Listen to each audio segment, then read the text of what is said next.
네, 반갑습니다. 수요 2교시 자유경제론 우리 공부하는데 오늘은 이제 교재 7번 프롤레타리아 독재와 사회주의 혁명에 대해서 제가 강의하도록 하겠습니다. 이제 그 노동자 계급이 혁명을 한다 그랬죠. 언제 한다 그랬어요? 위기, 자본주의의 위기가 왔을 때. 위기는 언제 와요? 공황. 공황을 왜 와요? 생산력, 자본주의 시대에 그 생산력이 또 비약적으로 발전하면은 상품 생산의 그 공급량이 막대하게 많아지는데 그걸 구입해서 소비할 수 있는 소비자들이 없다 이거죠. 왜? 노동자들에게 돈을 안 줘가지고 임금을 많이 구매력이 없다 이거예요. 그래서 결국은 상품을 만들어봐야 살 사람이 없는 그 상황이 되기 때문에 자본주의를 멸망한다. 그렇게 이제 막스는 주장하면서 그런 공황 위기가 왔을 때 들고 일어나야 된다. 그래서 이 미국 같은 경우에도요, 1929년이죠. 그 대공황 시절. 그런 시절에 미국에도 이제 그 공산주의자들이 있었거든요. 그 사람들이 이때다. 이제 공산혁명을 지금 해야 될 때다. 그래갖고 그때도 이제 굉장히 미국에서도 공산주의 활동하고 그랬어요. 그 전 세계적으로 항상 이 공황 같은 그런 위기가 오면은 그때를 이제 기회로 삼아서 노동자 혁명, 공산혁명을 시도하는 그런 현상들이 이제 벌어지기 시작한 겁니다. 그래서 만약에 이제 혁명에 성공하면 어떻게 되냐? 프롤레타리아 독재를 실시해야 된다. 막스는 그렇게 주장했어요. 그러니까 뭐 민주주의 이게 이렇게 얘기를 하는 건데 민주주의라고 안 그러고 대놓고 프롤레타리아 독재를 해야 된다 이렇게 말합니다. 그 왜 그러냐면은 이 반혁명 세력의 그 반동에 맞서야 되기 때문이다. 그러니까 혁명이 성공하더라도 그 반동 세력이라 그래요. 이 반동 분자라 하죠. 이 반동 분자들이 반혁명을 꾀하기 때문에 그거를 진압하려면은 이런 폭력 조직이죠. 군대, 경찰, 감옥 같은 폭력 조직, 사법제도도 그대로 유지해야 된다. 그래서 인민민주주의는 뭐냐면 프롤레타리아 독재를 다른 말로 인민민주주의라 그런 거예요. 인민민주주의. 그런데 프롤레타리아 계급의 독재를 인민민주주의를 진정한 민주주의다 이렇게 주장합니다. 왜냐하면 그거는 다수의 독재다. 다수의 독재다. 자유민주주의는 뭐냐? 부르주아 계급의 독재다 그렇게 말해요. 그 자유민주주의가 진정한 민주주의가 아니다라는 그 말을 할 때 이유가 뭐냐? 그 소수의 독재이기 때문에 소수. 부르주아는 소수고 프롤레타리아는 다수다 이거야. 그러니까 이게 소수 독재고 이거는 진정한 민주주의가 아니고 다수인 프롤레타리아가 독재를 하면은 그거는 진정한 민주주의다. 이렇게 되는 거예요. 그러니까 이거를 여러분 잘 이해하셔야 돼요. 이 좌파들이 우리나라의 이 주사파를 비롯해서 PD 계열의 이 좌파들이 어렸을 때 젊었을 때 대학에서 공부하고 세뇌당한 게 이거예요. 그러니까 우리나라의 현재 자유민주주의 시스템 이승만 대통령이 건국을 하고 헌법을 만들고 그래서 우리나라의 이 국가 체제는 자유민주주의다 이렇게 딱 해놨을 때 이거를 뭐라고 생각해요 얘네들은? 부르주아 계급 독재다 이렇게 보는 거예요. 부르주아 계급 독재. 그래서 자유민주주의의 자유자를 빼고 인민이란 말을 넣기 좋아하죠. 그래서 인민이란 말을 넣어서 인민민주주의 그러면은 우리나라 사람들은 인민? 그 뭐 북한 빨갱이들 아니야? 이렇게 거부감이 있으니까 뭐라 그래? 민중민주주의, 민중민주주의. 민족이 뭐예요? people. people을 다른 말로 뭐라 그래? 인민. 인민은 영어로 번역할 때 그냥 people이에요. people. 그래서 이 자유민주주의를 왜 부정하냐면 이거는 부르주아 계급 독재이기 때문에 부정하는 거예요. 이거 부정하는 거예요. 그래서 얘네들은 독재를 하는데 그게 민주주의, 인민민주주의라고 생각하는 거예요. 그러니까 지금 이재명 정부가 사실상 이 독재 체제잖아요. 독재인데 얘네들은 그거를 진정한 민주주의라고 스스로 믿고 있는 거예요. 그게 문제인 거예요. 그래서 이 자유민주주의가 정말로 여러분 부르주아 계급의 독재인가요? 예? 그 부르주아 계급이라는 게 자본가들을 말한 거죠. 우리나라 자본가들은 뭐예요?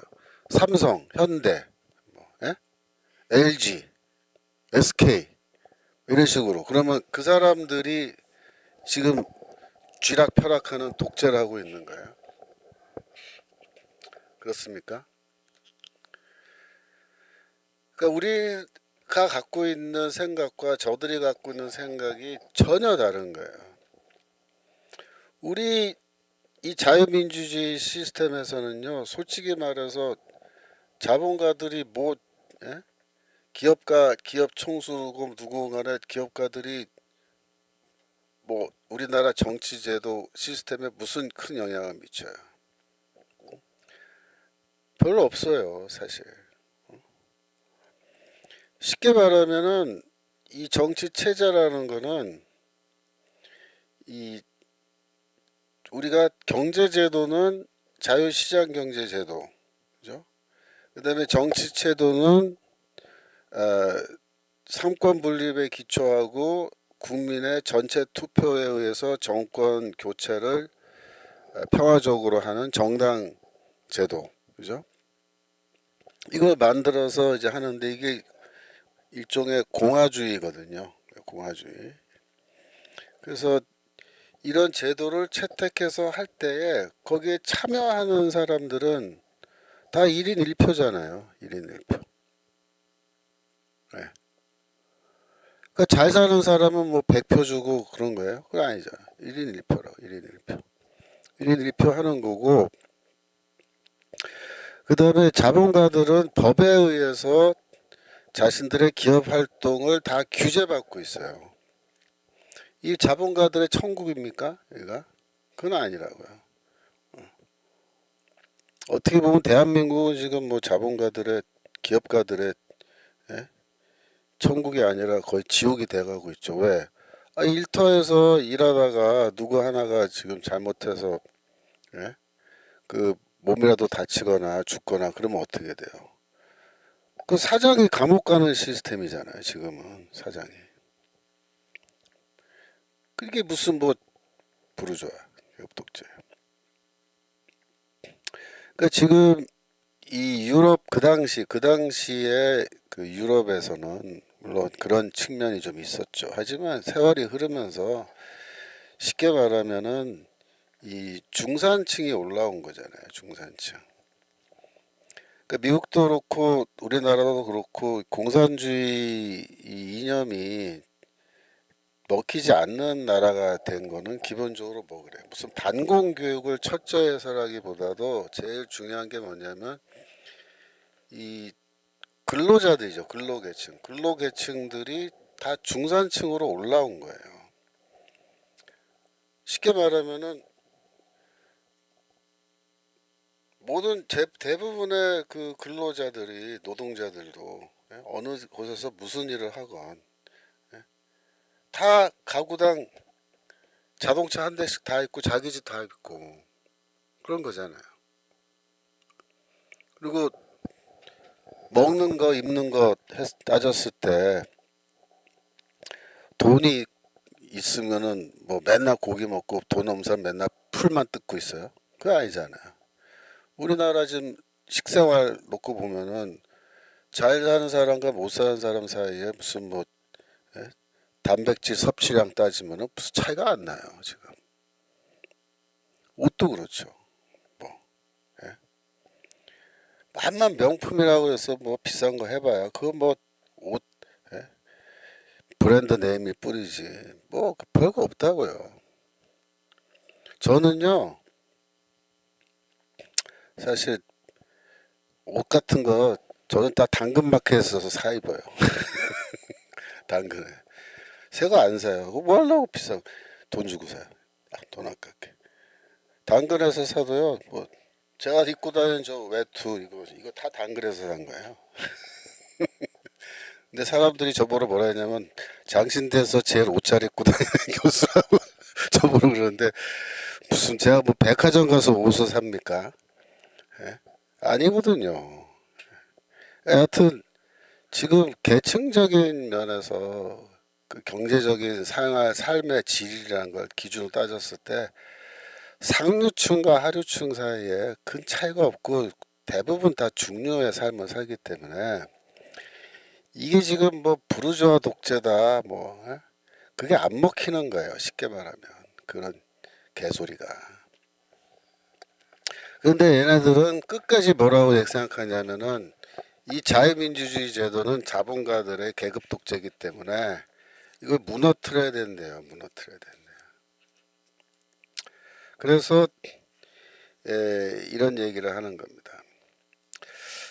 그다음에 다시 교재 보시면 혁명을 통해 이룩된 현대 사회주의 제도 안에서는 국가가 가장 중요한 역할을 한다. 미래 공산주의 사회에서는 국가가 폐지되지만 사회주의 단계에서는 국가는 절대로 폐지되어서는 안 된다. 그러니까 막스는 국가 폐지론을 주장했어요. 그러니까 미래 공산사회가 되면요 국가 자체가 폐지된다 이렇게 말합니다. 그래서 이 왜 국가가 폐지되냐 이렇게 하면은 계급이 폐지되기 때문이다 이렇게 말해요. 계급이 어떻게 폐지돼요? 몽땅 다 프롤레타리아가 되는 거예요. 몽땅 다 프롤레타리아가 되고 자본가는 한 명도 없는 사회. 그런 사회가 되면 어떻게 돼요? 계급이 의미가 없다 이거예요. 폐지가 된다. 계급이 폐지되면은 국가는 소멸한다. 이게 국가 소멸. 국가만 소멸하는 게 아니라 종교도 소멸한다. 이렇게 말해요. 사멸한다 그래 그때 사멸. 죽어서 없어진다 그래요. 종교는 또. 그래서 종교는 왜 사멸하느냐? 그러니까 물론 이게 무신론이니까 종교를 인정하지 않는 거지만 막스한테 그 종교를 왜 사멸하냐 이렇게 물으면요 뭐라 대답하는지 알아요? 막스는 종교란 거는 인류가 과학적 인식을 제대로 잘 못할 때, 그러니까 이 세상 우주 만물을 과학적으로 이해하지 못하던 시절에 만들어낸 일종의 미신이라는 거예요. 종교란 건 다. 그래서 과학이 발전하고 문명이 발전하고 인간의 지식이 발전하면은 더 이상 신이란 거를 믿을 필요가 없게 된다. 왜? 그 인간이 만들어낸 거기 때문에 그렇다는 거예요. 그래서 종교라는 것은 공산주의 사회로 가면은 자연적으로 사멸하게 된다. 사멸. 없어진다. 그 옛날에 유명한 일화가 있어요. 여러분들이 중국의 그 삼자교회라고 아시죠? 삼자교회. 삼자교회가 이제 제독교 교회거든요. 근데 이제 처음에 삼자교회를 만들 때 중국에 오요종이라는 목사가 있어요. 오요종.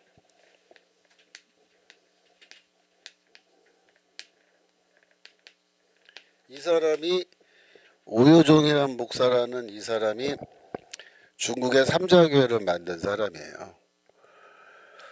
그러니까 오요종이는 빨갱이였느냐? 제가 오요종이라는 사람을 좀 연구를 해봤는데요. 이 사람 빨갱이는 아니에요. 목사는 목사예요. 근데 이제 어떤 목사냐면은 좌파 목사인 셈이죠. 근데 이 사람은 그래도 하나님은 있다라고 믿는 좌파 목사예요. 근데 그때 이제 오유종이가 누구의 지시를 받아서 이제 이걸 하냐면 공산당의 지시를 받아서 삼자교회를 만들어요. 그래가지고 오요조이가 누굴 만나냐면 주울레를 만나요. 주울레. 주울레 아시죠? 모택동이랑 같이 저기 그 혁명 공사혁명 한 사람. 그 주울레가 이름이 이렇게 돼 있어요.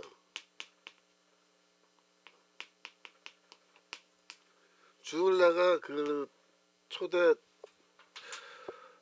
총리였거든요. 중국 공산당 네, 총리. 근데 주의 은혜로 왔다 이런 거예요. 주울레. 어머니 아버지가 이게 기독교 신자였어요. 그러니까 중국은 재밌는 게 복음이 그러니까 개신교 복음이 우리나라보다 더 일찍 들어갔거든요. 그래서 이 여러 우여곡절을 겪지만은 여하튼 서양 선교사들이 선교를 오래 해가지고 믿는 중국인들이 교회가 많이 생겨난 거예요. 근데 이 주일래 이름에서 보다시피 부모는 기독교 이름을 붙여준 거예요. 어머니 아버지가 저기 신자고. 근데 주일래는 무신론자란 말이에요. 공산주의자. 그래갖고 오유종이랑 주일래가 만나서 대화를 해놓은 그 대화록이 있어요. 제가 그거를 예전에 읽어봤는데 뭐라고 얘기하냐면 주일래가 이렇게 말해요. 그 삼자교회를 이번에 잘 만들었는데 앞으로 공산당이랑 교회가 삼자교회가 협력해야 된다 이렇게 말해요. 협력한다는 말은 뭐야? 우리 말 잘 들어라 얘기입니다. 예? 우리 말 잘 들어라. 그러면서 주일래가 뭐라 했냐면 어차피 너희는 교회는 종교란 것은 다 소멸한 거다 이렇게 얘기해요.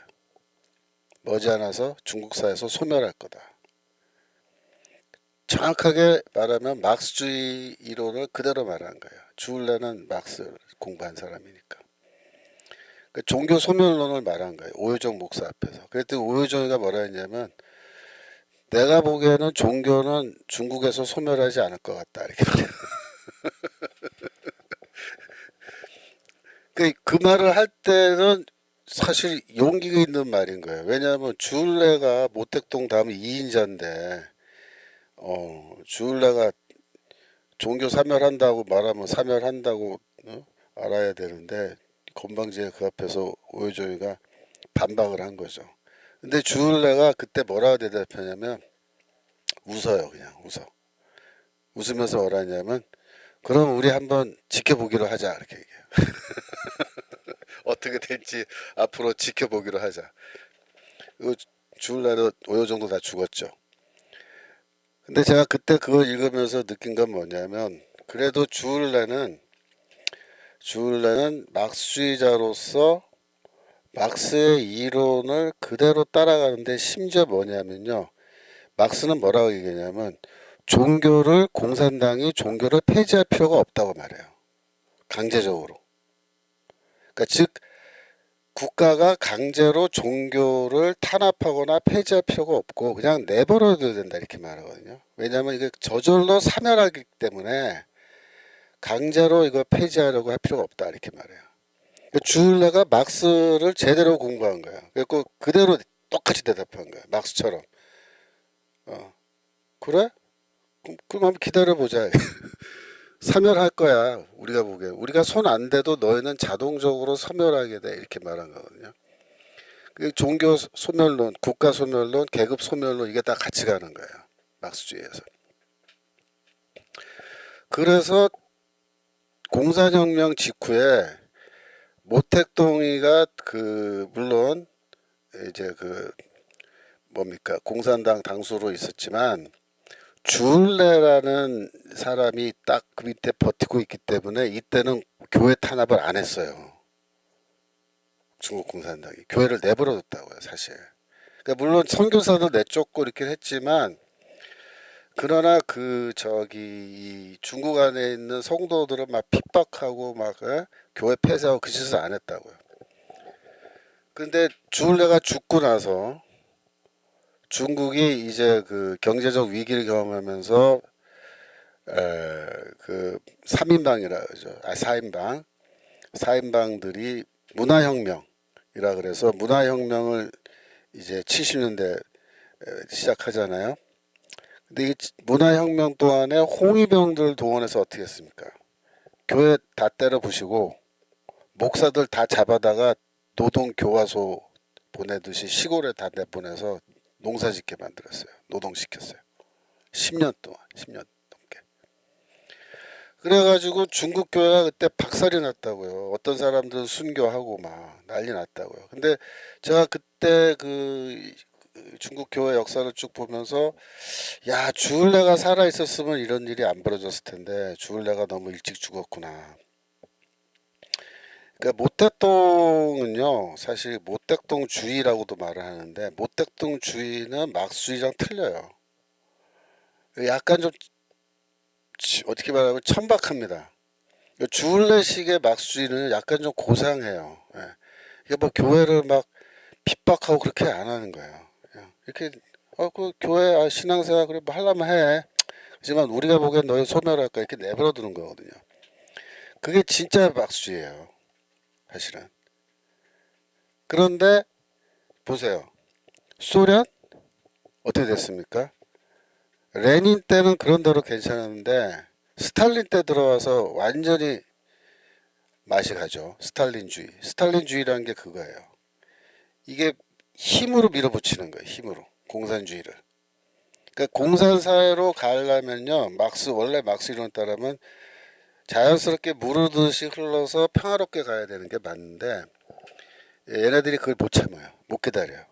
그러니까 힘으로 밀어붙여서 교회 문을 닫아버려서 종교를 소멸시켜버리는 거예요.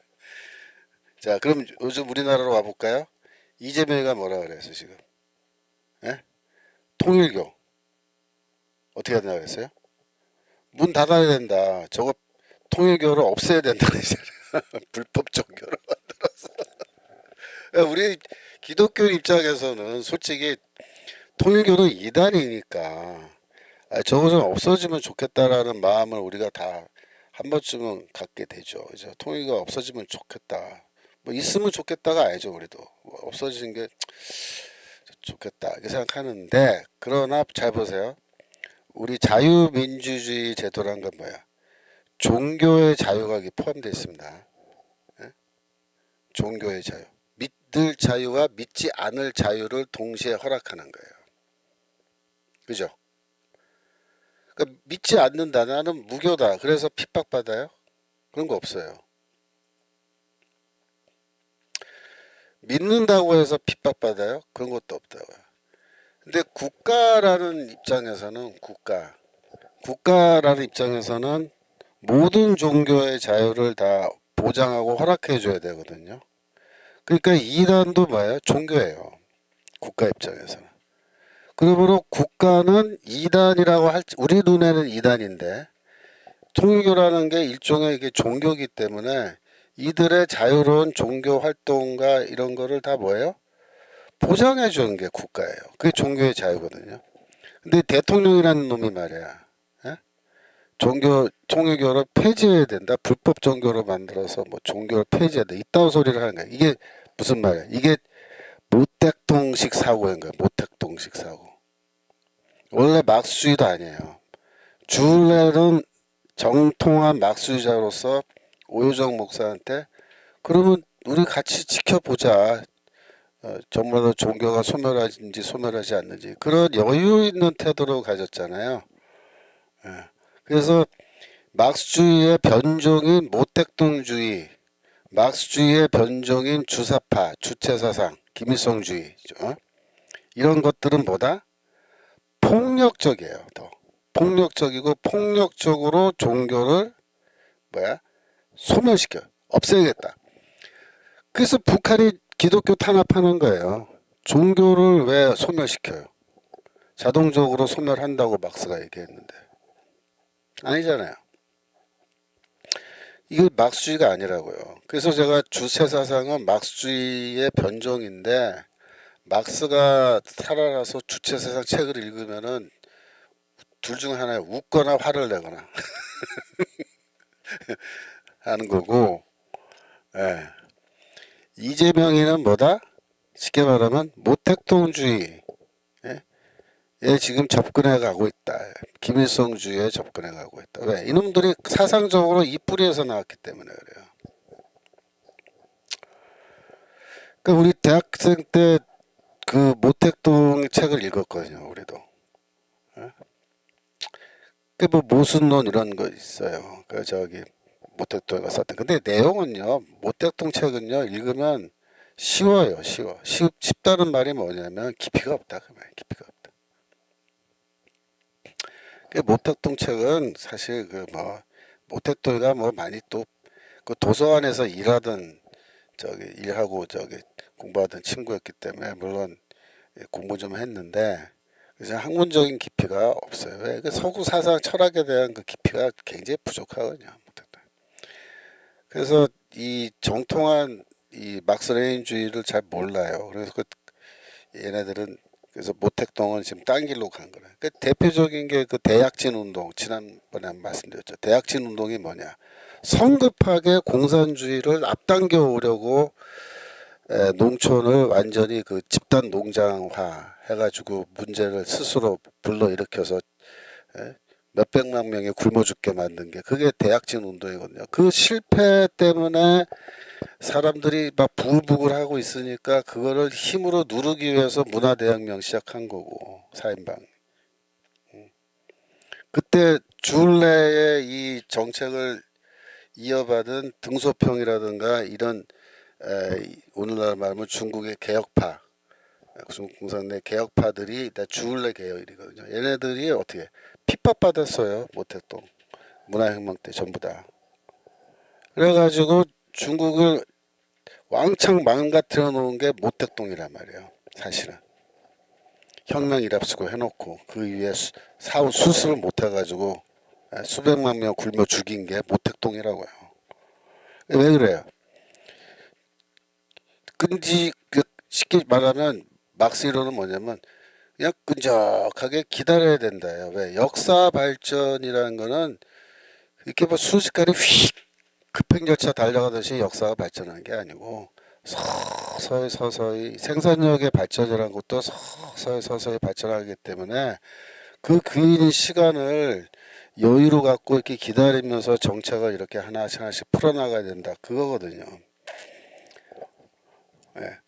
그러니까 등소평 같은 놈은 이 막스주의를 제대로 이해하는 놈인 거예요. 그러니까 중국 경제를 이렇게 발전시키면서도 절대로 발톱을 드러내면 안 된다. 미국한테 덤비면 안 된다. 어? 가만히 그냥 기다려야 된다. 그게 막스주의거든요. 근데 이제 시진핑 같은 놈은 또 이놈이 또 모택동 같은 놈이죠. 못 기다려요. 못 참아요. 우리가 G1이 돼야 된다 이러고 그냥 덤벼들잖아요. 그러다 두들겨 맞아서 이제 뒤지는 거죠. 이렇게. 예? 그렇게 된 거예요. 그래서 국가 소멸론 이해되세요? 계급 소멸론, 종교 소멸론. 중국의 종교가 지금 소멸됐어요? 소멸 안 됐어요. 오유종이 말이 맞았어요.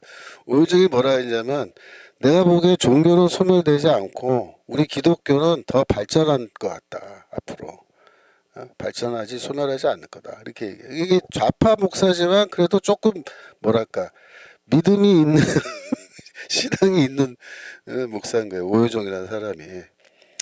제가 그 오유종의 그 일대 뭐랄까 전기 이런 것도 제가 중국 가서 구해갖고 좀 보고 그랬는데 하여튼 굉장히 흥미로운 인물입니다. 이 오유종이라는 사람은 공산주의자는 아니지만은 굉장히 고민을 많이 했어요. 그래서 어떤 고민이냐면은 공산혁명은 일어났는데 그럼 중국 교회는 앞으로 어떻게 해야 되냐?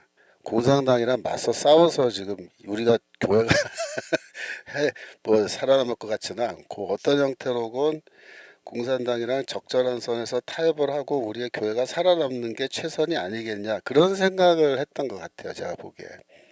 그래서 이제 삼자교회를 만들었는데 물론 지금의 삼자교회는 완전히 뭐랄까 그 정부의 뭐 말에 충성하다는 그런 시녀처럼 됐지만 오효종이라는 사람은 그렇게 뭐 막 굽신굽신하고 막 가서 아첨하고 뭐 공산당 제가 어떻게 하면 좋을까요? 어떻게 하기 원하십니까? 뭐 이런 식으로 막 하는 그런 목사는 아니었어요. 이 사람은 나름대로 소신을 가지고 교회는 교회 갈 길 가야 된다 이렇게 생각하는 사람이었는데 많이 변질됐죠. 좀 안타깝습니다. 그래서 오유종 같은 목사가 계속 있었으면은 중국 삼자교회가 저주지경이 되지도 않았을 텐데 하여튼 다 망가진 거예요.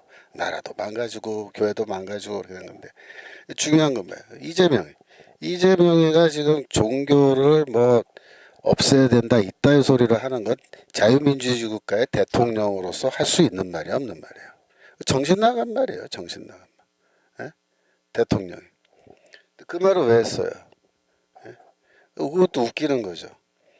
그 통일교가 뭐 국민의힘 들어와서 뭐 돈으로 뭐 국회의원들 누구에게 돈을 얼마 주고 뭐 그리고 뭐 국회의원 선거하고 뭐 이럴 때 영향력을 행사했다. 그거 갖고 이제 통일교 잡아놓은 거 아니에요. 그러니까 통일교에서는 그동안에 가만히 생각해 보니까 가만있어 봐. 우리가 민주당 국회의원들한테도 돈 다 줬는데 예? 지금 얼마씩 줬느냐 액수는 말 안 하죠. 통일교에서 얼마씩 준 것 같아요. 통일교에서 국회의원들 1인당 예? 10억입니다. 10억씩 준 거예요. 제가 들은 얘기는 10억이에요. 근데 국민의힘만 준 게 아니라 통일교는요 이 양쪽에 다 돈을 똑같이 뿌려요. 그게 돈이 많아요 통일교가. 그리고 다 뿌리는데 근데 그러면 여러분 생각해, 야 국회의원이 몇백 명인 300명인데 그러면 10억씩 주면 그게 돈이 장사가 되나? 그게 뿌리고도 저거 적자라는 거 아니야? 걱정되시죠? 걱정할 필요 없어요. 왜 그런지 아세요? 돈을 뿌려놓으면은 어떻게 하냐면 통일교 그 저기 돈 받은 국회의원들이 정보를 줘요. 국가 정책에 대한 정보. 통일교회 미리. 그래서 어떻게 하냐면 예를 들면은 여수 엑스포 했죠. 예?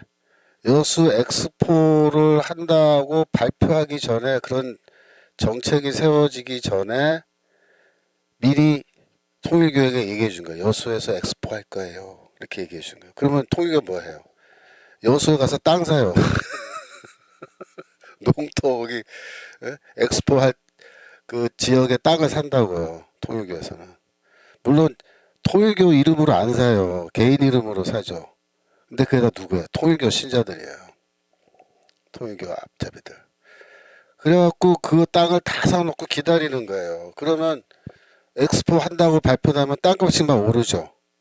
그래서 땅값이 최고 오를 때까지 기다리고 있다가 팔고 나오는 거예요.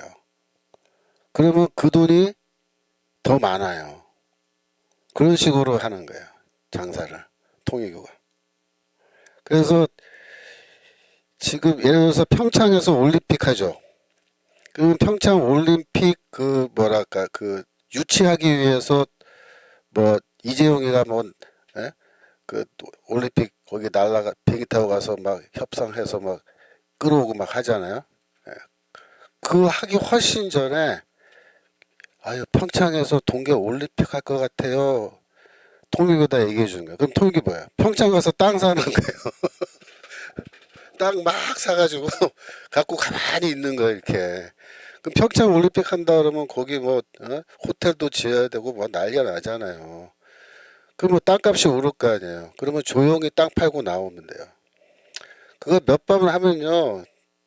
그 저기 국회의원들 1인당 10억씩 준 거는 푼돈. 예, 몇 배를 더 남겨먹는 장사를 할 수 있다. 통일교가 그걸 아는 거예요. 그래서 민주당에게 돈 뿌린 걸 예? 자기들도 다 알죠.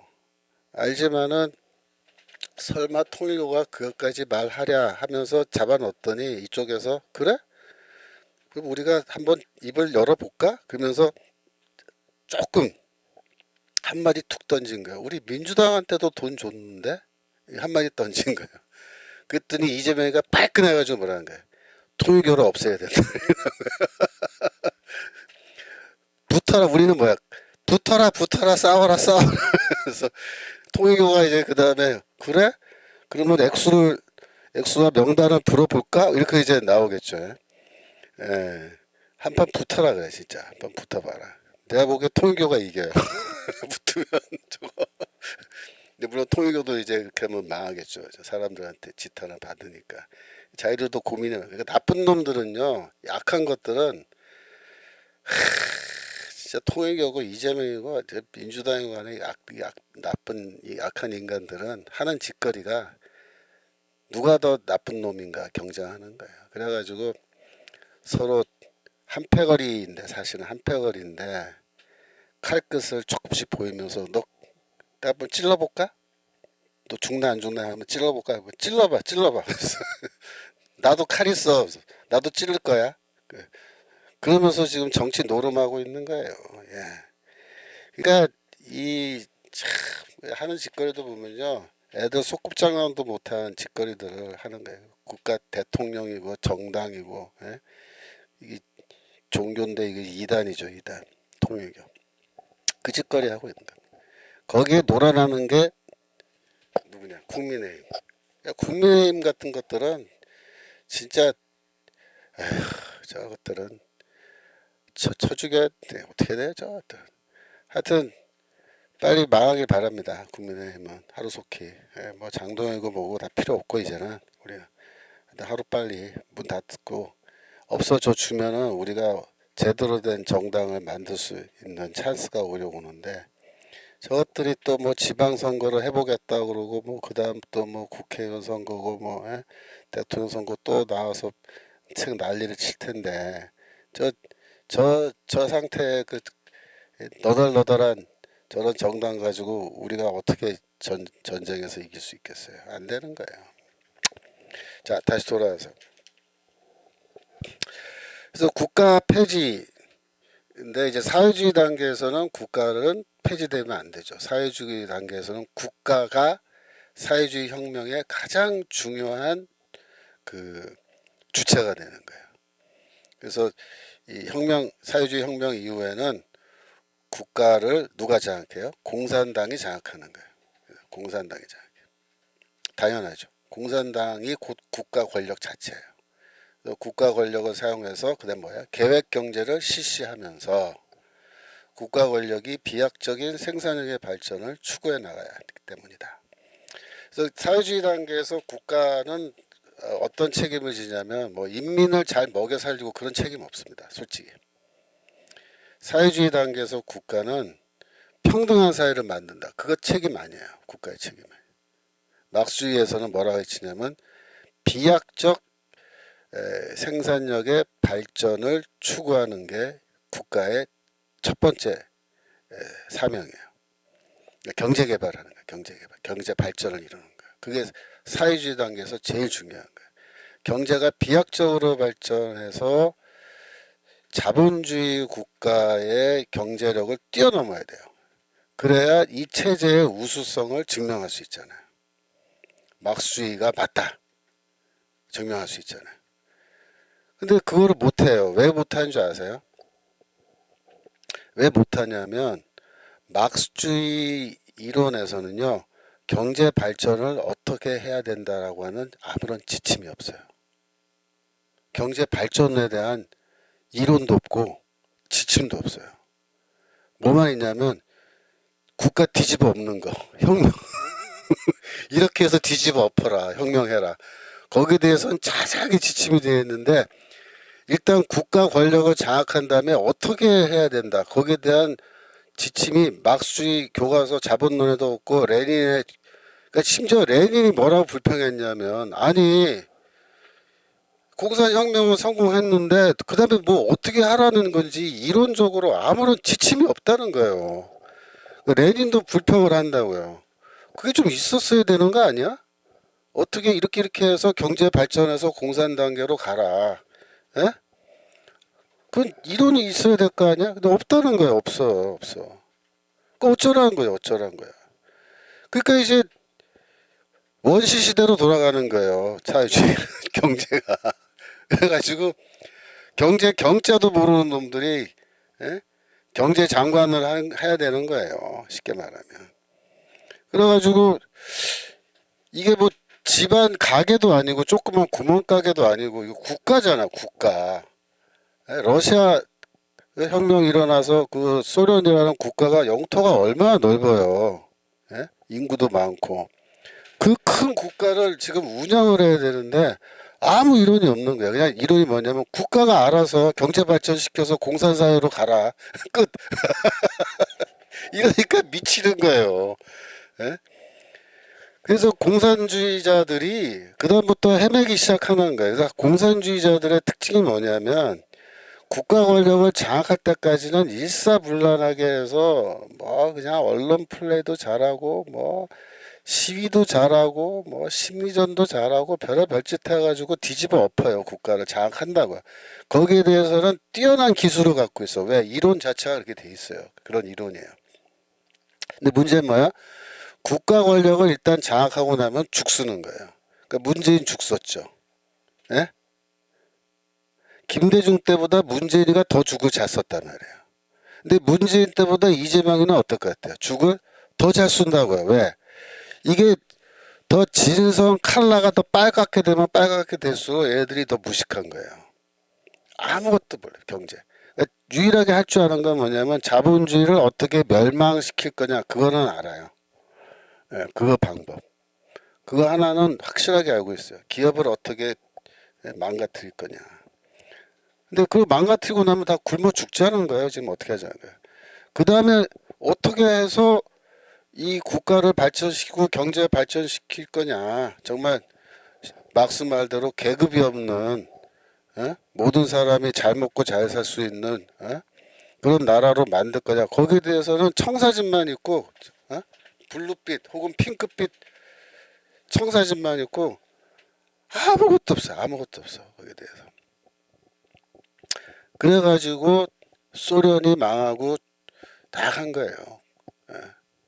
그래서 유일하게 공산혁명하고 나서 경제발전한 나라는 어디? 중국 하나밖에 없는 거예요. 중국 하나. 중국은 왜 그러면 이렇게 됐느냐? 줄레 등소평 이 라인 때문이에요. 얘네들이 뭘 생각하냐면 이렇게 생각하는 거예요. 쉽게 말하면 이거예요. 사회주의 단계에서 국가가 책임지고 경제를 개발해서 발전시켜야 된다 그러는데 이거를 발전시키려면 결국 자본주의를 도입해야 되는 거 아니야? 이렇게 생각하는 거예요. 자본주의 국가들하고 똑같이 우리도 해야지 경제가 발전하는 거 아니야? 이렇게 생각한 거예요. 그래서 어떻게 했어요? 시장경제제도, 자본주의입니다. 그거. 중국이 자본주의를 도입한 거예요. 무슨 뜻인지 알겠어요? 중국이 공산혁명 성공한 다음에 야 이거 경제 발전시켜야 되는데 어떻게 하면 경제가 발전하지? 고민한 거예요. 등소평이가. 주울레 때부터 고민한 거야 이게 다. 고민한 결과가 결론이 뭐야? 자본주의를 해야 경제는 발전하는 거야 이렇게 된 겁니다. 그래서 시장경제제도를 도입하기로 한 거예요. 등소평이가. 그러니까 어떻게 됐어요? 발전했죠. 발전했어요. 하여튼 표면적으로 발전한 건 사실이잖아요. 중국 경제가. 에? 결론은 뭐예요? 그러니까 결국 결론은 자본주의예요. 그 중국 공산당이 자기들이 증명했다고요. 막스 이론이나 모택동 이론은 중국 사회가 절대로 경제적으로 잘 살 수 없다라는 것을 자기들이 잘 알고 있고 중국 사회가 경제적으로 발전하고 중국 인민들이 제대로 그래도 먹고 밥 안 굶고 밥이라도 먹고 살려면 자본주의를 해야 된다라는 것을 깨달은 거예요. 그래서 자본주의 도입한 거예요. 근데 중요한 건 뭐냐면 이 자본주의를 중국이 도입할 때 이거를 우리가 앞으로 그러면 사회주의를 포기한 거냐? 그게 아니에요. 사회주의를 포기한 게 아니고 앞으로 제대로 된 사회주의를 하기 위해서 자본주의를 도입한 겁니다. 시장경제제도를 도입한 거예요. 그래서 이 자본주의 시장경제제도를 도입해서 이 힘으로 이 제도의 힘으로 중국 경제를 쫙 이렇게 끌고 올라가서 일정한 단계에 도달하면 그 다음에 공산주의로 넘어간다 이렇게 생각한 거예요. 왜? 이미 사회주의 혁명은 성공해 있으니까. 이게 중국 모델이에요. 중국 모델은 경제가 개판인데 아주 그냥 원시시대처럼 중국 경제 말도 못했어요. 그 뭐 진짜 80년대 중국 제가 한번 가봤는데 아휴 말도 못합니다. 제가 상해에 있는 인류 백화점에 갔어요. 80 몇 년이야? 91년이구나. 91년에 갔어요.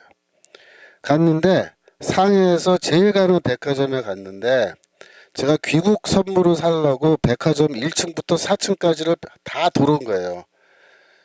살 물건이 없어요. 다 한국에 있는데 한국에 있는 물건이 훨씬 좋고 여기서 만든 건 조잡하기가 그지가 없어서 이거 사다 주면 욕 먹어요. 살 물건이 없는 거예요. 그래서 한 바퀴를 1층부터 4층까지 다 돌고서 제가 야, 씨, 이게 상해까지 왔는데 귀국 선물을 사갈 게 없네. 그래갖고 이제 그나마 살 게 뭐가 있나. 한국에 없는데 여기서 지금 있고 더 잘 만든 거 뭘 것 같아요. 딱 두 개밖에 없어요. 비단, 그다음에 면 제품이에요. 수건. 그래가지고 비단은 원래 이 상해가 그 저기 그 양쯔강 지역이 이 비단 잘 만들잖아요. 옛날부터. 그 비단으로 만든 옷 이런 게 있잖아요. 중국 사람들 입는 옷 중에. 근데 그때 이미 이제 그 프랑스에서 그 디자이너들이 와서 상해에서 그 비단으로 이 유럽식 그 블라우스 여자들이 입는 블라우스를 세련되게 디자인해서 만들고 그랬었어요. 그래서 그 블라우스가 괜찮더라고요. 그래서 우리 어머니 그거 하나 사다 드리고 그다음에 뭘 사갔냐면 침대포처럼 쓸 수 있는 커다란 면 수건이에요. 그러니까 수건은 한국에도 많은데 큰 수건은 없잖아요. 침대를 덮을 수 있는. 그래서 그걸 사갔더니 우리 어머니가 뭐라 그러더라고. 이거 왜 사왔냐. 쓸데없이. 근데 그거밖에 살 게 없었어요. 그 정도로 중국 경제가 낙후돼 있었는데 이 낙후된 경제를 자본주의를 도입해서 쫙 발전시키는데 이미 혁명은 성공해 있기 때문에 경제 발전만 되면은 뭐예요? 자동적으로 공산 단계로 넘어간다 이렇게 생각한 거예요. 그게 등소평의 생각이에요. 이게 중국식 모델이에요. 근데 한국은 뭐냐면요 거꾸로예요. 이미 경제 발전은 돼 있는 거예요. 그죠? 경제는 세계적인 수준으로 이미 도달해 있는 거예요. 그러니까 이 우리나라 좌파 애들이 뭘 생각한 거냐면 한국은 경제력이 이미 세계적인 수준에 도달해 있기 때문에 혁명만 성공해서 정권만 탈취하면 공산사회로 넘어갈 수 있다. 우리가 이렇게 보는 거예요. 그래서 우리나라 애들은 뭐 어차피 경제가 이렇게 발전돼 있으니까 이거 그냥 물려받으면 되지. 우리가 뭐 혁명한 다음에 경제를 더 발전시킬 필요가 뭐 있겠어? 이러면서 그냥 혁명만 성공하면은 우리는 중국보다 더 좋은 공산주의 할 수 있어. 이렇게 생각하는 거예요. 네. 다르죠. 달라요. 다른 거예요. 중국은 밑에서부터 경제 발전해서 지금 90년대, 2000년대, 2010년대, 2020년대까지 해서 30년 동안 쫙 끌어당겨 올라오는 데까지 성공했는데 마지막에 이제 시진핑이가 1대1로 하고 미국한테 덤벼들면서 이제 얻어 터지게 된 거고 그래서 지금 다시 주저앉게 된 거고 우리나라는 지금 이재명의 일당이 권력 탈취에 성공해서 이미 사회주의 혁명 성공한 셈입니다. 폭력 없이. 그리고 경제는 상당한 수준에 이미 도달해 있기 때문에 이거를 그대로 이어받아서 지네들이 끌고 가면 되는데 아까 말씀드린 것처럼 뭐예요? 이 얘네들은 경제에 대한 기본적인 이해가 부족하고 지식이 없고 이론도 없고 앞으로 어떻게 해야 된다라는 생각이 굉장히 부족한 거예요. 그러니까 기껏해야 얘네들이 모델로 삼아서 보는 거는 중국밖에 없어요. 중국. 그러니까 중국을 모델로 해서 중국에서 이렇게 했는데 우리도 이렇게 하면 사회주의로 갈 수 있는 거 아니야? 그러니까 사회주의로 가는 길, 공산주의로 가는 길인데 그 길에 대한 명확한 현대적인 어떤 지침이 없기 때문에 중국의 모델을 계속 보면서 따라가려고 그런 거예요. 지금. 그래서 얘네들이 중국이랑 이렇게 짝짝꿍이 잘 맞는 거예요. 그 대표적인 게 이제 주택 정책이죠. 주택 정책. 토지와 주택 정책만큼은 중국을 모델로 해서 지금 하려고 하는 건 거의 확실한 것 같아요. 그래서 지금 그런 단계에 우리나라가 지금 들어가 있다라는 거 보시면 돼요. 그 다음 보시면 자본주의 제도 안에서 형성된 모든 생산수나 즉 자본, 공장, 토지, 기계, 기술 등 모든 것을 국가가 소유하여 이것들을 효과적으로 배치하고 운영하여 자본주의 제도의 한계 때문에 발전하지 못한 생산력을 최대한 끌어올려 자본주의 시절보다 월등한 생산력을 확보해야 공산사회로 갈 수 있다. 이렇게 되어 있습니다. 이게 이론이죠. 근데 이론대로 해야 되는데 다 실패한 거예요. 다 실패한 거예요. 근데 왜 실패했느냐? 거기에 대한 이제 그 반성이 있어야 되는데 이 문제에 대해서는 누가 제일 정확하게 얘기했냐면 하이에크라는 학자가 있어요. 하이에크. 프리드리히 하이에크. 우리가 참 그 제가 어제 그 교수회 했다 그랬죠. 그래서 2학기가 아니고 내년 1학기 커리큘럼을 확정했는데 제가 자유시장 경제론을 내년에 계속 이어서 강의하기로 했습니다. 그래서 대서역과 전서도 계속 이어서 하고 이 강의도 한 학기 더 연장해서 하는데 제가 2학기 때는 10명의 경제학자들의 이론을 여러분들에게 소개하는 방식으로 제가 이제 이 수업을 진행할 텐데 그 중에 프리드리 하이에크라는 사람을 제가 소개할 거예요. 근데 이 하이에크가 굉장히 중요한 경제학자입니다. 이 하이에크는 한마디로 말하면은 사회주의 국가, 사회주의 제도와 맞서 싸운 그런 경제학자예요. 그 선생이 누구냐면 미제스라는 오스트리아 출신의 학자인데 둘 다 오스트리아 출신이에요. 그래서 두 사람을 중심으로 해서 우리가 오스트리아 학파, 그러니까 현대 경제학의 오스트리아 학파 그러면은 미제스와 하이에크 두 사람을 가리키는 건데 미제스도 그렇고 하이에크도 그렇고 두 사람 다 이 유럽에서 사회주의 혁명, 그러니까 러시아 혁명과 또 여러 지역에서의 그 공산주의 혁명, 물론 실패했지만 혁명이 발생하는 걸 보고 그 다음에 또 이제 미제스는 뭐 나치, 2차 대전 이런 것까지 다 경험한 그런 사람인데 그래서 이 사람 두 사람이 뭘 했냐면 사회주의가 왜 멸망할 수밖에 없는가라는 거를 이론적으로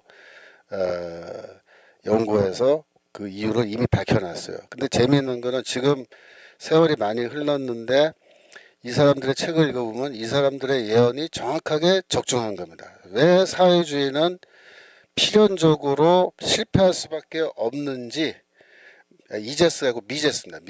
미제스 하이에크와 미제스.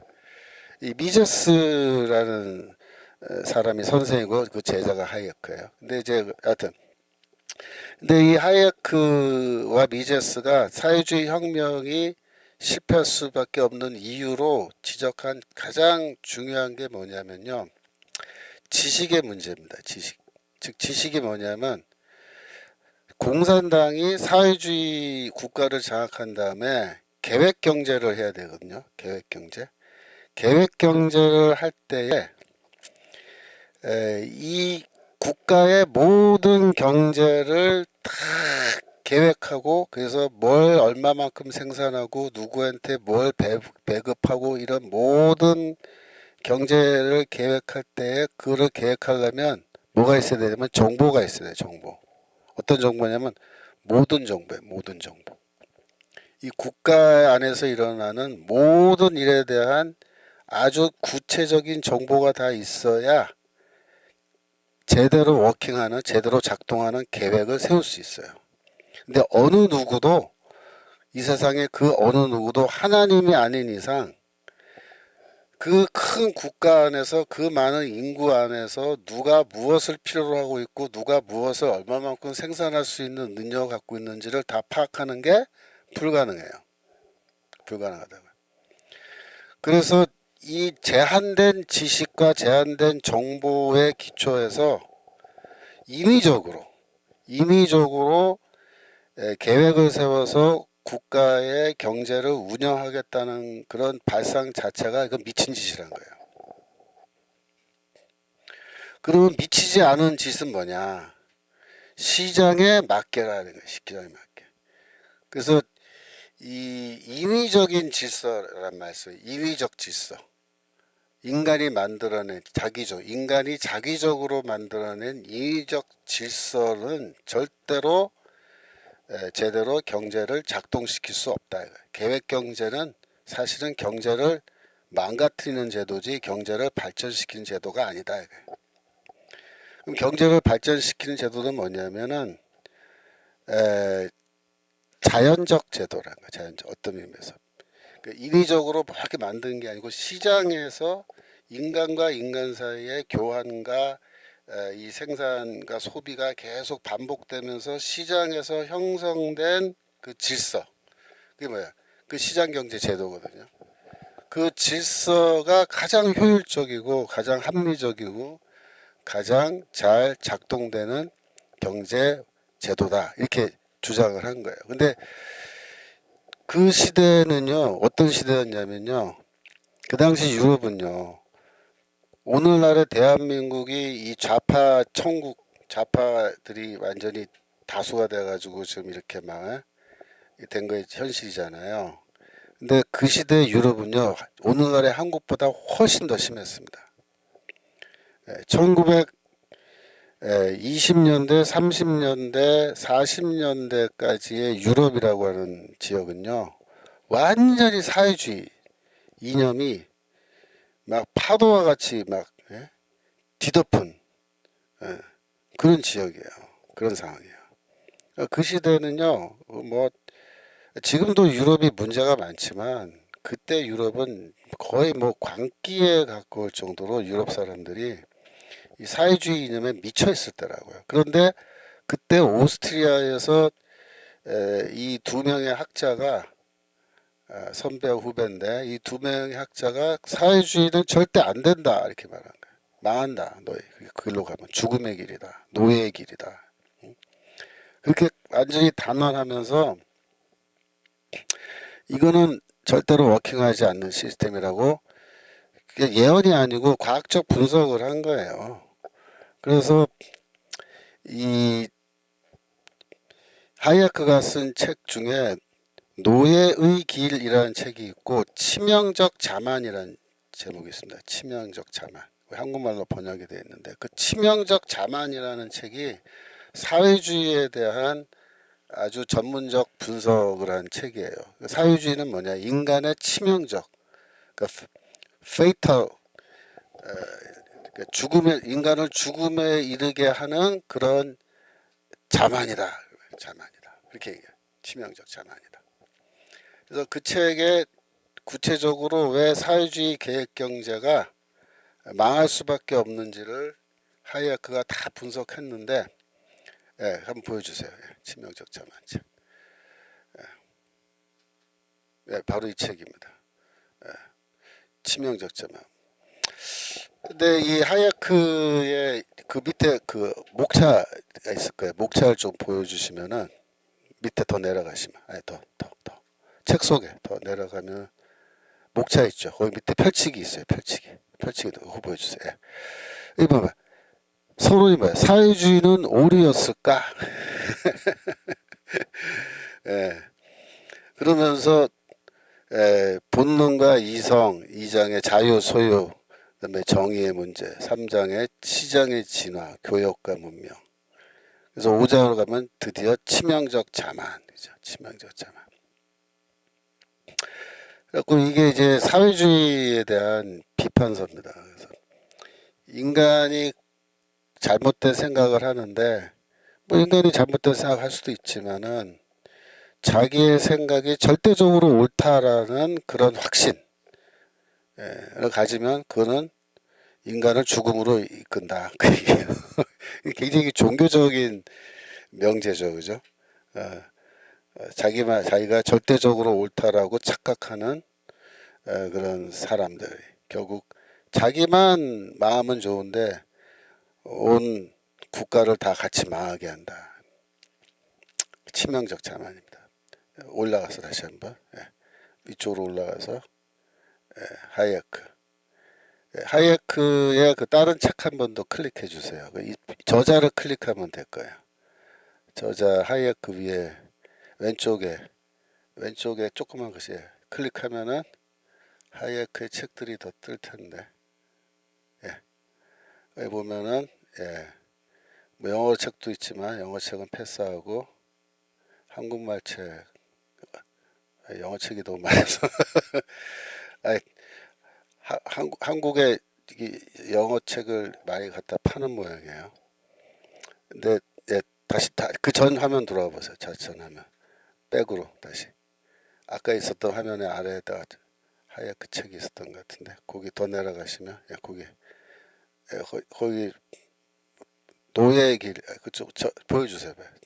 큰 그림으로 노예의 길 요것도 이제 하이에크 책이죠. 사회주의 계획경제의 진실이다 이렇게 돼 있죠. 사회주의 계획경제의 진실. 그것도 사회주의가 왜 망할 수밖에 없고 사회주의는 인민을 노예로 만든다. 그 얘기입니다. 노예로 만든다. 다른 책도 있나요? 한번 써봐. 왼쪽에 아까 밑에 내려가 보면 그건 아닌 것 같고 예, 그 두 권이 아마 다일 거예요. 그럼 다른 책 뭐 있어요? 그건 아닌 것 같아요. 네, 됐습니다.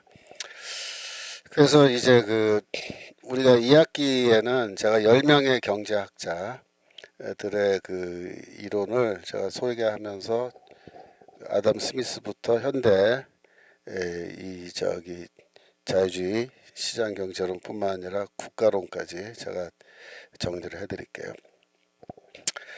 그래서 다시 우리 교재 돌아와서 이 막스는 공산사회 건설의 수단으로 강력한 국가론을 제시했다. 프롤레타리아 계급 독재를 대행하는 공산당이 국가를 장악한 공산주의 정부가 책임지고 경제를 발전시켜 공산사회로 이끄는 것이다. 이것은 사실 막스가 헤겔에게서 배운 것이다. 막스는 헤겔의 관념론은 배격했지만 절대정신을 구현하는 헤겔의 국가 개념을 받아들였다.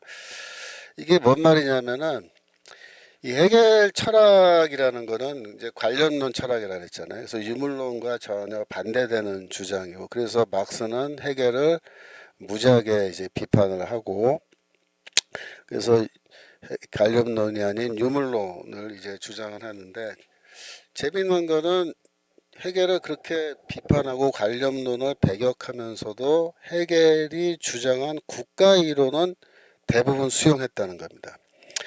이거는 막스주의 공부한 사람들도 이거를 잘 파악하고 있는 사람이 몇 명 없을 거예요. 왜냐하면 요거는 잘 안 가르쳐 주거든요. 막스가 헤겔을 비판했다고만 말하지 막스가 헤겔의 국가론을 이어받았단 말은 자존심이 허락하지 않아서 잘 얘기 안 하는데, 사실은 이 헤겔의 국가론을 막스가 그대로 이어받은 겁니다. 그 당시 이제 독일이라는 나라는 프롤센이라는 나라인데 여러 개의 공국이라 그래요. 공국. 무슨 자기를 갖고 있는 무슨 귀족들이죠. 귀족들이 영토를 나눠서 다스리는데 이게 일종의 오늘날로 보면은 지방자치제도와 비슷하게 되어 있습니다. 좀 내려서 보여주세요. 프로이센은 거기 공고 나졌다. 거기 스톱. 독일은 통일되지 않은 낙후된 농업국가인데 그 당시에는 중앙정부가 강력한 중앙정부가 있는 게 아니에요. 그러니까 각 지역별로 공국별로 강력한 권력을 갖고 있는 거고, 그 공국들을 여러 개의 공국들을 통합하는 중앙정부는 제대로 작동되지 않는 겁니다. 그래서 산업이라는 측면에서 봤을 때는 그냥 농업국가예요. 농업국가인데도 농업이 뭐 그렇게 발전한 것도 아니고 그냥 별 볼 일 없는 농업국가인 거예요. 독일이라는 나라가 프랑스에 비하면은 땅이 이렇게 농사짓기 좋은 땅도 아니고 산도 많고 막 그런 거죠. 기후적으로도 또 춥고. 그래서 영국과 프랑스 같은 나라에서는 시민혁명이 다 일어나고 산업혁명이 일어나서 경제가 발전하기 시작한 거예요. 그다음에 심지어 의회 민주주의가 이제 시행되고 또 이제 공화국이 세워진 거예요. 나폴레옹 때 공화국, 물론 왕정 복구도 한번 하겠지만 여하튼 공화국이 세워진 거죠. 대통령이라는 직위가 이제 세워진 거잖아요. 그러니까 독일 입장에서 봤을 때는 옆에 나라들인데 영국과 프랑스가 뭐 눈부시게 발전하는데 우리는 꼬라지가 완전히 시골 촌 구석에 뭐 그냥 아무것도 없는, 예? 그냥 닭이나 키우고 돼지나 치고 전부 다 그냥 그러고 있는 거예요. 그러니까 해결이라는 사람이 봤을 때는 답답한 거죠. 야, 큰일 났다. 이거 우리 독일은 언제 저렇게 빨리 시민혁명도 하고, 그래서 저 우리도 의회 이런 거 만들어 갖고 막 선거도 하고 말이야. 그 다음에 또 산업도 이제 농업 그만하고 에, 뭐야, 그 상업이라든가 그다음에 공업 분야가 발전해서 이렇게 우리도 잘 사는 나라, 발전된 국가 언제 만들 거냐 이거야. 그게 이제 한탄하는 거야. 우리 독일은 언제 통일도 못하고, 예? 이거 빨리 통일해서 뭘 해야 될 텐데. 그래서 맨날 한숨만 푹푹 쉬고 있는데 해결이 뭐라 했냐면은 이렇게 말하는 거야. 그거 걱정하지 마. 걱정하지 마. 이거 단기간에 시민혁명과 산업혁명을 다 따라잡을 수 있는 방법이 있어. 이렇게 말한 거야. 그게 뭔데? 애들이. 그거 알려줘? 강력한 중앙 집권적 국가를 만들면 돼. 그렇게 한 거야. 그러니까 독일을 통일한 다음에 강력한 중앙 집권을 하는 그런 국가 권력을 만들어서 국가가 주도권을 가지고 산업혁명도 일으키고 정치혁명도 일으키면 돼. 그 말입니다. 여러분, 독일에서 시민혁명이 일어났어요? 안 일어났죠. 보세요. 영국, 프랑스에서 시민혁명이 있었지만 독일에서는 시민혁명이 없었다고요. 왜? 이게 낙후된 국가예요. 농업국가. 그러니까 안 일어나죠. 산업혁명 당연히 없죠. 그런데 오늘날 유럽 보면요. 어느 나라가 제일 공업이 발전했어요? 독일이죠. 왜 이렇게 됐죠? 언제 따라잡은 거예요? 예? 그 히틀러 때 보세요. 히틀러 때 아니 독일이란 나라 한 국가가 전 세계를 상대로 전쟁을 해가지고 까딱하면 이길 뻔했다니까요. 그러니까 독일이 낙후된 농업국가였는데 언제 그렇게 발전해서 막 탱크 만들고 비행기 만들고 이래가지고 전 세계를 상대로 전쟁하는데, 예? 어마어마한 승리를 거두면서 물론 나중에 졌지만 미국 때문에, 예? 왜 그렇게 됐어요? 언제 독일이 그렇게 발전했죠? 변화 시점이 뭔지 아세요? 이게 비스마르크 때예요. 비스마르크.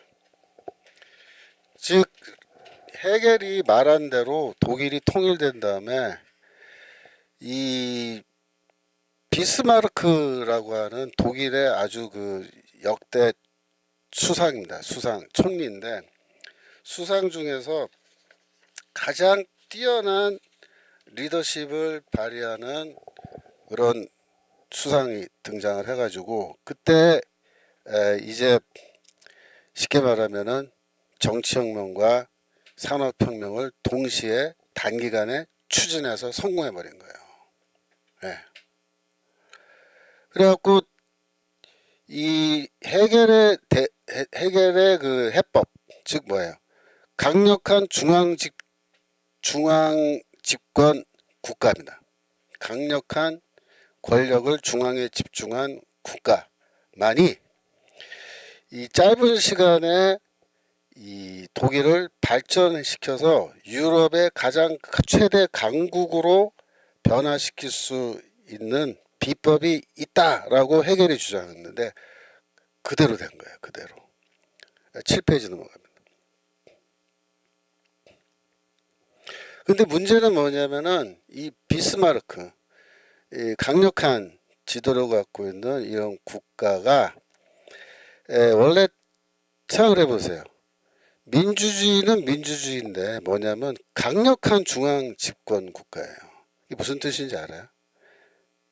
그러니까 원래 민주주의는요, 이렇게 한 사람이 권력을 과도하게 갖고 있으면 안 되거든요. 그게 원래 민주주의 원칙이잖아요. 그런데 강력한 지도자, 한 명의 지도자입니다. 그에게 모든 권력을 집중해줘. 그거 하고 싶은 대로 다 하게 놔둬. 그러면 해결될 수 있어. 이렇게 되는데 그게 뭐냐면 전체주의 국가예요. 그게 위험한 겁니다. 이게. 그러니까 해겔이 해법을 내놓기는 내놨어요. 그게 맞는 해법이고 워킹하는 해법이었고 성공을 했는데 단점이 뭔지 알아요? 그게 전체주의 국가라는 거예요. 민주주의 시스템이라기보다는 전체주의 독재 시스템인 거예요. 그래서 왜 나치즘이 히틀러가 왜 독일에서 나왔겠어요, 여러분? 영국이나 프랑스에서 안 나왔습니다.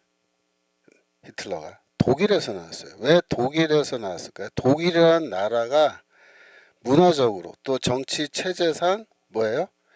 전체주의로 가장 가기 좋게끔 시스템이 만들어져 있었기 때문입니다. 독일은 항상 뭐야? 강력한 지도자가 나타나야 된다. 강력한 지도자. 그 사람에게 모든 권력을 몰아줘야 된다. 그 사람이 리더십을 가지고 해서 우리나라를 발전시키면 된다. 이렇게 된 거거든요. 근데 이 모델이 사실 누구 모델이냐? 박정희 대통령 모델이에요. 생각해봐요. 박정희 대통령이 왜 우리나라를 단기간에 정치적으로도 경제적으로도 발전시켰다고 보는데, 물론 정치적으로는 뭐 좌파들은 아니라고 독재했다고 하도 칩시다.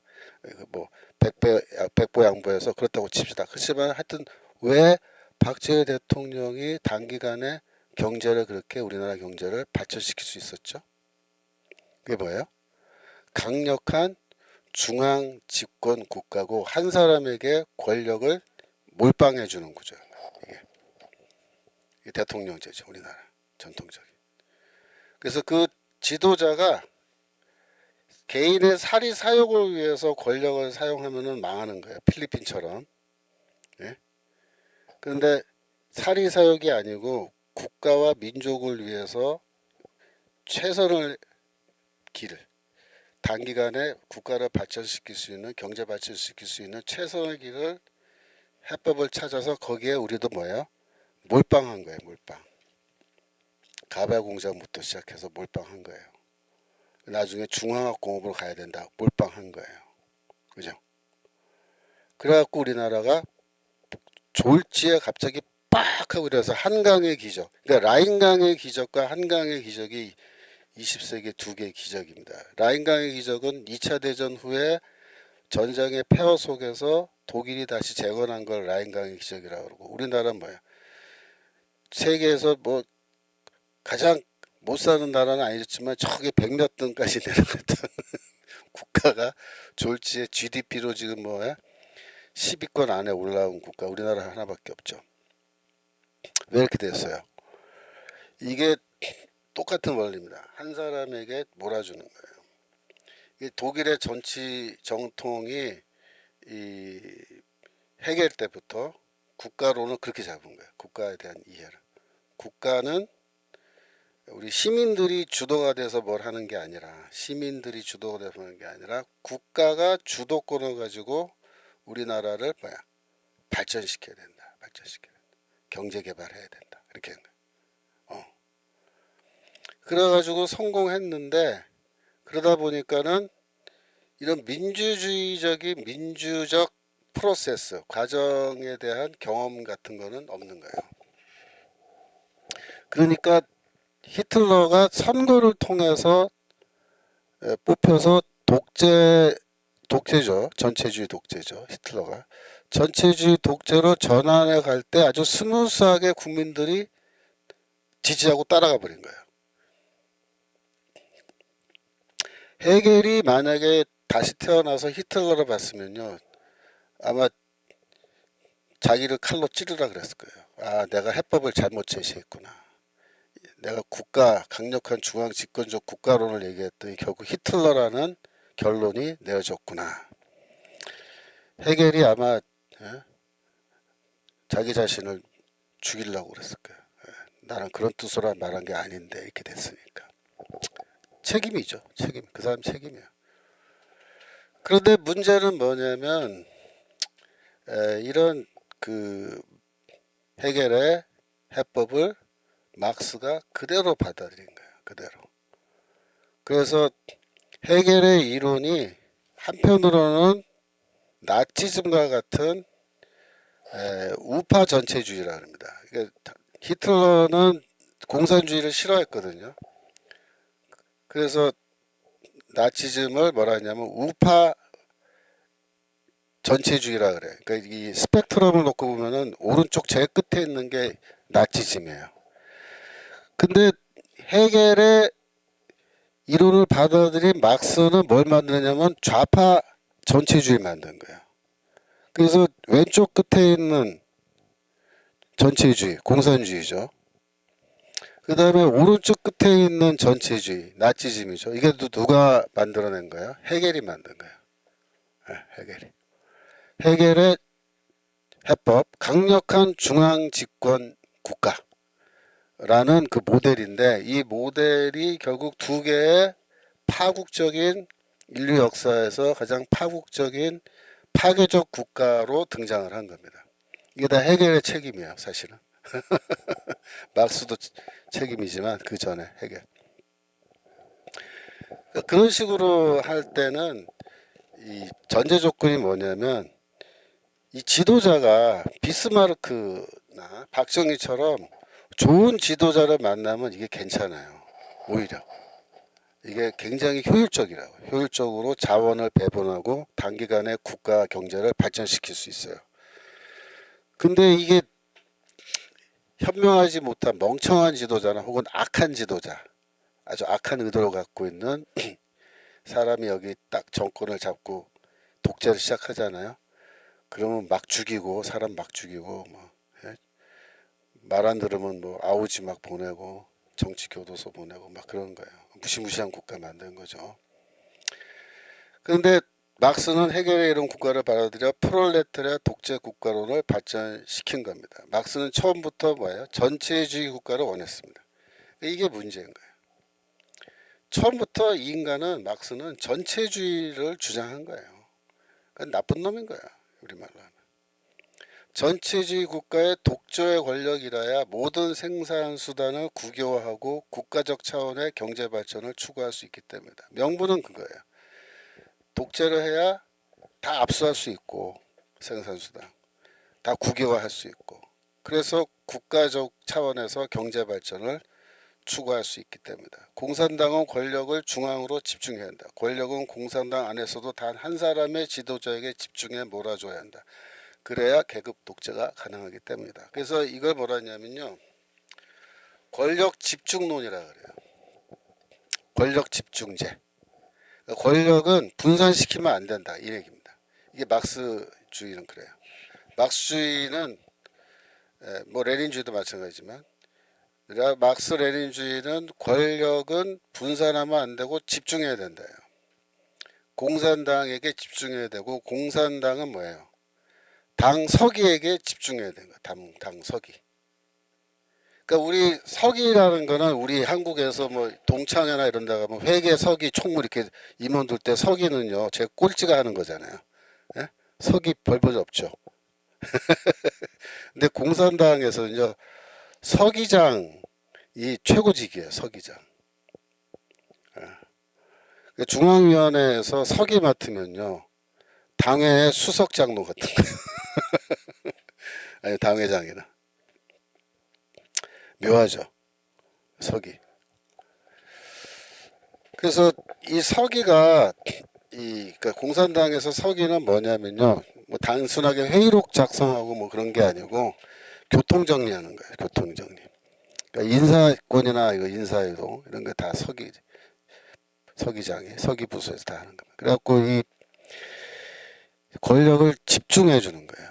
그러니까 그렇게 독재죠. 권력을 분산하면 독재가 안 되잖아요. 근데 우리나라의 그 민주당이 더불어민주당이 가끔 가다가 무슨 말을 하냐면은 민주 집중제 이런 말이에요. 민주 집중제. 들어보셨어요?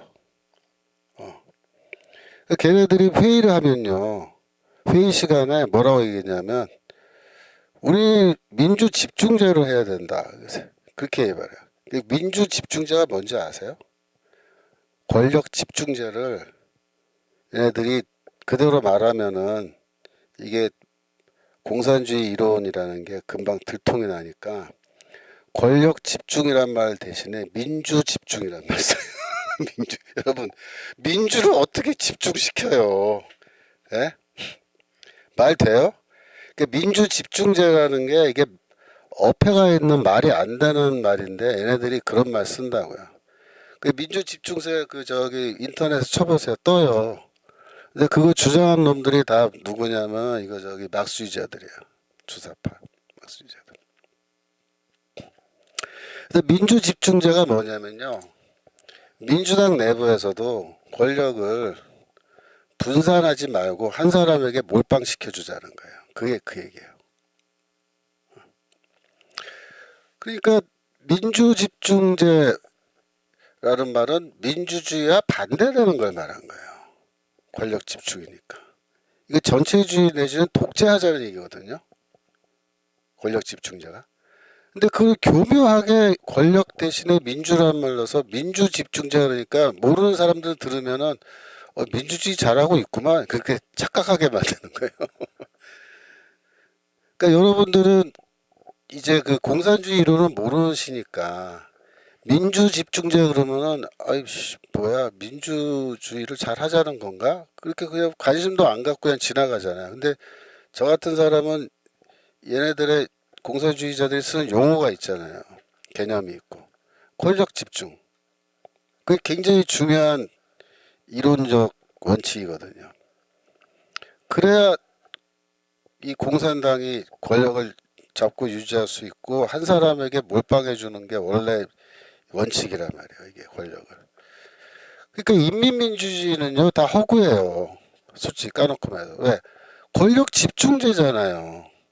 인민에게 무슨 뭐 골고루 권력이 돌아가는 게 그 인민민주주의일 것 같아요? 아니에요. 프롤레타리아 독재를 한다 그럴 때 핵심이 뭐예요? 권력 집중해서 한 사람에게 권력을 다 몰빵해 주니까 스탈린 같은 놈 나오고 김일성 같은 놈 나오고 김정은 같은 놈 나오고 그죠? 시진핑 같은 놈이 나오는 거잖아요. 그래서 망하는 길로 가는 거지만 물론 쟤네들도. 그러나 그 과정에서 얼마나 많은 사람들이 무고하게 예? 처형당해서 죽고 수청당하고 막 죽냐 말이야. 근데 그 말도 안 되는 이 개념이죠. 권력 집중제. 이 얘기를 대놓고 하는 거예요, 지금. 그래서 지금 당권에 도전하고 그러면 안 된다. 까불지 마라. 죽고 싶냐. 그 말을 뭐래? 민주 집중제 해야 된다. 그 얘기를 하는 거예요. 그러니까 걔네들끼리는 그게 다 의사소통이 돼요. 민주 집중제 그러면 권력 집중이지 이거. 그러니까 지금 누구한테로 권력 몰아줘야 된다. 그 얘기구나. 쉽게 말하면 이재명이가 이제 당권 잡고 있을 때 대통령 후보 되기 전에 당권 잡고 있을 때 그럴 때 그 말이에요. 이재명이한테 우리가 모든 권력을 집중해 줄 텐데 그 도전하면 죽는다 그 소리야. 도전하지 마라. 이 원칙 지켜야 된다. 근데 막수주의를 모르는 그 저기 민주당 의원들은 그거 왜 집중시켜야 되냐. 그거 민주주의 원칙 아니다. 어? 최고위원들한테도 더 권력 넘기고 민주적으로 이렇게 1인 1표 이렇게 해가지고 해야 되지 않냐. 그러니까 나오는 말이야. 그 민주 집중제 모르는구나 너희들이. 그게 뭔데? 뭐긴 뭐야 막수주의 이론이지. 그렇게 된 거죠. 예. 그러니까 이놈들이 겉에만 파랗고 안은 시뻘건 놈들이 있는 거예요. 그래서 이런 밑에 좀 내려가 주세요. 이런 공산당이 일당 독재를 하는 것이 당연한 정치 체제 하에서의 노동자들은 민주주의를 향한 욕구를 누르고 참고 인내해야 한다. 이거 내가 쓴 교재지만 잘 썼네요. 그러니까 사회주의 혁명이 일어난 뒤에 진짜 민주주의를 원하는 인간들은요 다 처형당하고 죽어요. 왜? 권력 집중된데 무슨 헛소리야. 예? 민주주의를 향한 욕구 그런 건 소멸시켜줘요 얘네들이 완전히. 무슨 민주주의를 하고 싶어 너희가. 예. 그러면서 명분은 뭐예요? 계급 해방. 예? 계급 소멸이 계급 해방이야. 계급 해방을 계급 소멸이 되어야 가능하므로 계급이 소멸되고 국가가 소명하고 소멸입니다. 소멸되는 그날까지 사회주의 경제 발전의 최선선에 서서 계속 노동하면서 최선을 다해야 한다. 그 뭐야? 몸으로 때와 이놈들아. 몸빵에 몸빵. 권력은 몰빵 해주고 한 놈에게 몰빵 해주고 너희들은 뭐야? 몸빵해 몸빵. 몸으로 때워. 공산주의 사회가 올 때까지 뼈와 살을 갈아서 넣어 기계에다가. 그 얘기죠. 민주주의는 꿈 깨고 우리가 독재할 테니까. 그래서 결국 계급이 없어지는 게 아니고요. 새로운 계급이 등장하는 거예요. 새로운 계급이 누굽니까? 공산당원이에요. 공산당 당원. 여러분들이 당원이라는 거를 우습게 지금 생각하죠. 당원. 나는 뭐 민주당 당원이야. 뭐 당원이건 아니고 그게 뭔데? 별거 아닌 거죠. 근데 공산주의 국가에서요. 공산당원이라는 건요. 그거는 무시할 수 없는 권력입니다. 여러분 당원증이라고 있어요. 당원증. 예를 들어서 중국 가서 그 예전에 저희 학교 교수들이 중국에 단체로 관광을 갔어요. 그 접경 지역 뭐 이렇게 간다 그래갖고 갔는데 거기 가이드로 버스에 누가 탔냐면요. 조선족 젊은이가 탄 거예요. 그 중국애죠. 중국애인데 조선족이니까 한국말 잘하니까 이제 쫙 가이드를 해주는 거예요. 걔가. 근데 웃기는 게 뭐냐면 얘가 한 30살 정도 먹은 애인데 마이크를 딱 잡고 나서 그 조선족 말로 말하는 거죠. 선생님도 반갑습니다. 그러면서 이제 뭐 얘기를 쭉 하면서 결론이 뭐냐면 자기가 가이드인데 너희들 나를 가이드라고 우습게 보면 안 된다. 그 얘기를 하는 거예요. 우리 앉혀놓고. 그래서 뭘 꺼낸 줄 알아요? 제가 공산당 당원증을 딱 꺼내서 보여주는 거예요. 우리 할아버지가 혁명 투사였고 이렇게 하는 거예요. 무슨 혁명? 중국 공산혁명에. 그러니까 이제 이 조선인으로서 중국 공산당 혁명을 위해서 싸운 이 혁명 전사고 이 뭐랄까 훈장도 받고 막 그런 사람이란 거예요. 아주 유명한. 우리 할아버지가 그랬고 우리 아버지가 또 뭐 공산당원으로서 지금 어서 뭐 하고 있고 나도 지금 나이가 젊지만 나 공산당원이다 이거야. 당원증 딱 보여주는 거야. 그게 무슨 뜻인지 알아? 내가 이 사회에서 엘리트야 그 얘기입니다. 엘리트. 내가 너희들 가이드 하라고 여기 왔다 그래서 나 가이드 취급하면 죽어 그 소리야. 나 그런 사람 아니야 이겁니다. 나 공산당원이야. 그러니까 우리가 네가 당원이가 아니고 우리가 무슨 상관인데 우리 교수들은 솔직히 앉아서 속으로 좀 웃음이 나오지만 그게 중국의 현실입니다. 당원이 된다는 건요. 그건 굉장히 힘든 거예요. 왜냐하면 그 녀석이 그날 그 얘기를 하는 거야. 이거는 공부 잘한다고 되는 것도 아니고 돈 많다고 되는 게 아니라는 거야. 당원은 누가 되냐면은 부모 할아버지 세대의 공산혁명을 위해서 수고한 사람들의 후손들이 당원이 되는 거다. 그렇게 얘기합니다. 그게 뭐야? 그게 계급이에요. 얘는요 당원증 받고 자기 할아버지 때부터 그 출신 성분이죠. 거기에 의해서 자기는 앞으로 이 중국 땅에서 뭐야 귀족 엘리트로 나는 살아가기로 이미 운명이 정해진 사람이다 그 얘기입니다. 내가 지금 너희들 안내로 주러 온 거는 돈이 필요하고 뭐 그래서가 아니고 너희들을 위해서 내가 특별히 행차하신 거니까 그렇게 알아라. 그러고선 가이드 시작하는 거야. 기가 막히죠. 근데 그게 중국의 정확한 현실입니다. 공산당 당원이 된다. 그거는요. 쉽게 말하면은 그 인간이 출세를 보장시켜주고 그 사회에서 엘리트로서 앞으로 이 뼈와 살을 갈아 넣는 그 인민 대중들과 다른 아주 그 뭐랄까 여유 있고 그죠? 돈도 많고 외국 여행도 다니고 애들도 미국으로 유학 보낼 수 있는 그런 종류의 삶은 나는 보장받았다. 그래서 새로운 계급이 등장한 거지 계급이 소멸된 게 절대로 아니다. 자 오늘 40분 돼서 여기까지 하겠습니다. 다음 주에 계속 연결해서 다음 주는 이제 제국주의와 민족해방운동에 대해서 또 말씀드리겠습니다. 예, 자 기도가 마치겠습니다.